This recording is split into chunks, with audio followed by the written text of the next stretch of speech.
Hi, welcome to Books Alive for Kids video training. My name is Kathy Wade and I am co-founder and CEO of Learning Through Art Incorporated. We present Books Alive for Kids, a 4-time Emmy-nominated, national award-winning performing arts literacy program where we make books come alive through sight, sound, and touch with phenomenal success, and we target children pre-K through 3rd grade.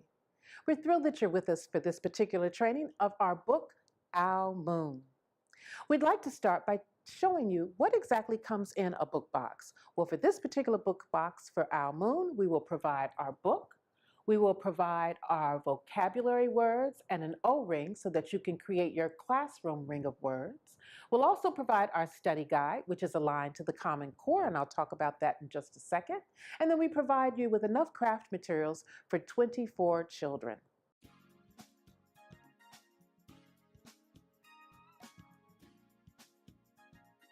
We've already discussed what our contents are. We let you know what we're providing, and then it also tells you what you need to provide in order to make the craft. Then we also give you a classroom technique in terms of classroom management technique that we like to use, the Ago and Ame. Ago and Ame are 2 Swahili words from the African culture.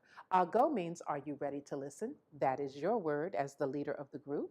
And your students must reply, Ame. Ago means, are you ready to listen? And the response, Ame, means, yes, I am ready to listen, and then they must fall silent. Throughout the time that you're using Books Alive for Kids, this is a wonderful way to call back attention to your classroom. So you say, I'll go, and your students reply, Ame, and then they fall silent. And that's when you know you can continue. That will come in very handy because our books are so interactive. Now, let's go on with Lesson 1. Books Alive for Kids is presented in 3 sessions over a 6-week period with about 30 to 35 minutes per session. We'd like to start with Session 1, which we recommend you can do over weeks 1 through 5. It's full of lots of information that will give you the opportunity to measure the growth of your children, particularly because we have our pre-assessment and post-assessment questions that you can always gauge where your students are.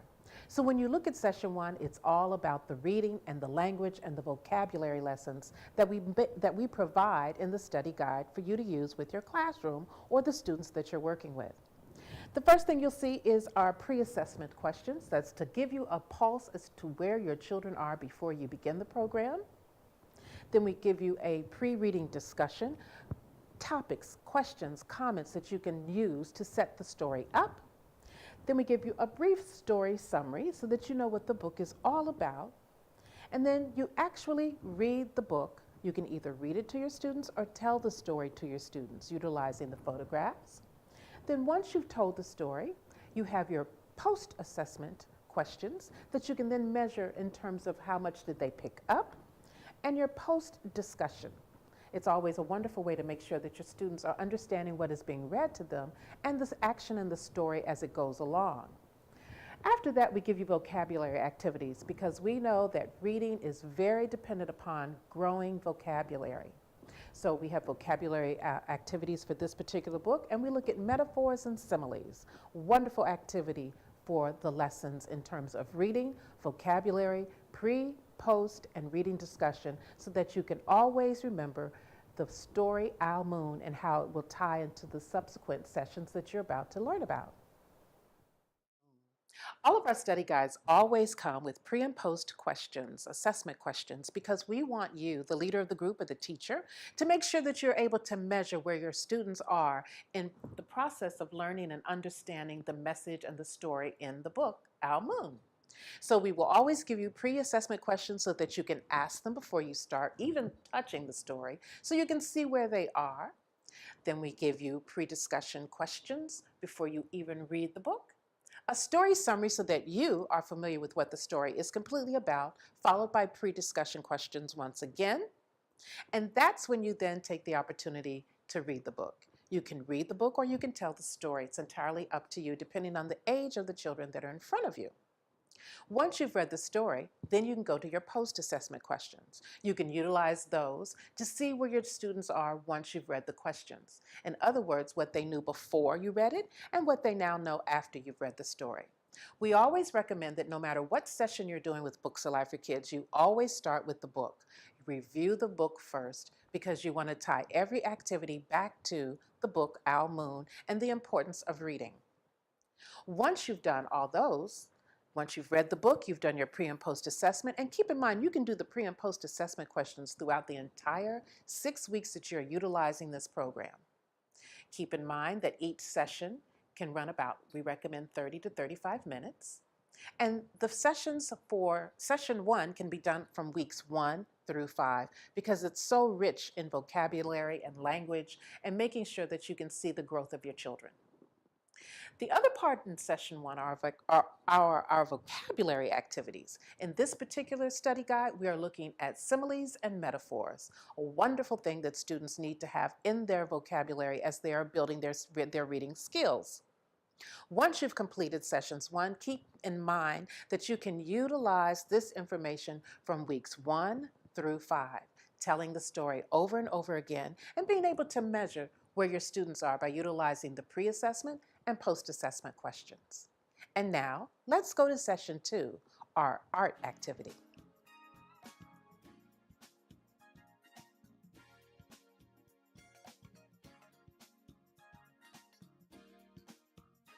Welcome back. We're here for session 2, where we make our craft, our Make It, Take It art section, which is a very vital part of Books Alive for Kids. And joining me is our program manager, Nina Parr, a graduate of DAP at the University of Cincinnati, a fantastic artist and a highly creative soul. She's responsible for the art that you will find in most of our book boxes, as well as the creative information that you find in the content of our program, Books Alive for Kids. So today, Nina's going to show us how to make the craft for Owl Moon, which of course is a paper puppet owl. So here we go. Nina. Hello. So we are going to start with our brown paper bags, and everyone in your book boxes will have 24 brown paper bags, 24 owl face cutouts, 48 paper fasteners, and for your younger students, you can choose not to use these if you don't want to. And then you will need to gather some scissors, some glue, and some crayons. Great, we have everything right here. Right, so first we're going to use the part of the bag that would normally face down if you're going to open up your bag. That's going to be the face of your owl. So you can just lay it down, face down like that. And then you can pass out your owl cutouts and have your students color it all the pieces, color them all very colorfully, however they want, whatever colors they want to choose. So for our owl, I decided to make some blue eyes. I went ahead and cut them out. I'm going to place them where I want them to go on the bag, which you can see is just on the flat part, like we discussed. And then I'm going to make a yellow beak, and I'm going to glue it down on the bottom of the flap so that you can see it kind of pokes out a little when you open it up. All right, so let me do that. I made my eyes yellow. I've got my glue. I'm going to put just a little bit on there because I think sometimes, you know, we always like to play with glue. When I was in school, I used to put Elmer's glue on my hands and then peel it off. At any rate, just a little story. But also, glue sticks will work fine for this project absolutely. That's great to know because sometimes it controls how much we get out there. Do we need to let this dry at all or just let it shouldn't press? take too long to dry. Okay. And then I'm going to put my beak. Does it matter how I turn my beak with air? Because this is a triangle. It is. And with it being a triangle, does it make more sense that the beak is this way or should it always be the long point It doesn't down? really matter. I always do it the long way. Okay. And I just put a little glue on there. Just on the top. Just on the top.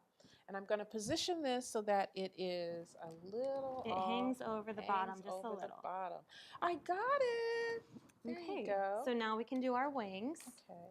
And as I mentioned, you do not have to use the paper fasteners if your kids are a little young for that. You can just glue them right on the side of your page, and they'll just be stationary. But if you do have older kids, you can make them with the paper fasteners and make them flap a little. I love it. So I think I'm going to glue mine if you make yours with fasteners so we can show them how both versions look. Sure. Now we colored these in advance and cut them out. So do I put my glue all the way along the side here? Yeah, just along the side, or you can just put a strip right on the side of your bag. Great. And I'm going to take my paper fastener and just pierce the top of my wing, not too close to the edges. And then I'm going to open up my bag a little bit and pierce it on the front of the bag just like that. And then you can get your hand in there and open up the prongs a little bit, and then you have your flapping wing. Nice. Very nice. I've got mine down here. Now, do I need to if I do the gluing method, just let it sit for a minute to let it? Yep, and like I said, it shouldn't take too long, especially if you're using a glue stick. Right, right. That's why we like glue sticks. Yes. This is very cool. Oh my. So then you can stick your hand in. Oh, look, I've got my owl moon. It's my owl. Oh, wow. Hello. And it's all finished. That's such a cool idea. Well, see, we just made that book come alive. And make sure that you read the story again, either before or after you make your owls. Enjoy. Welcome back. We hope you enjoyed making the craft with our program manager, Nina Parr, who I must say is absolutely the most creative person I know. Love our owls. Great. To go with our book, Owl Moon. We want to once again remind you that whenever you start another session or a segment of Books Alive for Kids, always start by reading the book. It ties literacy straight to the activity that we're about to do in the program.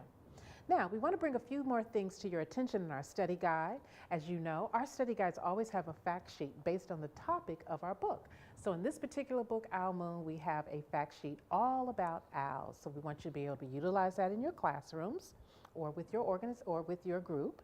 And then we also have our extended activities. Our extended learning activities are aligned to the Common Core and go across all of the curriculum topics in your classroom. So you can pick out any one of the items that we give to you or recommend to you that you can do, tying it back to the book Owl Moon. We also now include the Dolch words because you know that Dolch words or sight words are very imperative if our children are going to be able to read. And we provide those Dolch words in each of our books. We seek them in the book, we seek them out in the book, and then we list them according to grade, pre-K through third. So those are already pulled out for you, and you can utilize those in any lessons that you do. The last part, or the last session of Books Alive for Kids, is that almighty third session of our live performance. And in this particular case, we continue to work with the Children's Theater of Cincinnati, who will come in and provide a program for us on the topic of owls and how it ties into our book, Owl Moon. That's always week 6. It's been wonderful being able to share this time with you. And before we go, we just want to remind you that anything that we cannot get into our book box or our backpacks, yes, Books Alive for Kids is available both in a book box and a backpack. You will be able to find it on our online resource center, which is open to all who are utilizing the program. You simply will receive a link and set up your own profile, username and password, and you'll be able to access the information that we cannot get into the book, but makes our book, Owl Moon, come alive even more. Thank you for joining us for the training video of Owl Moon. We hope that you enjoy Books Alive for Kids, and we'll see you soon. Take care.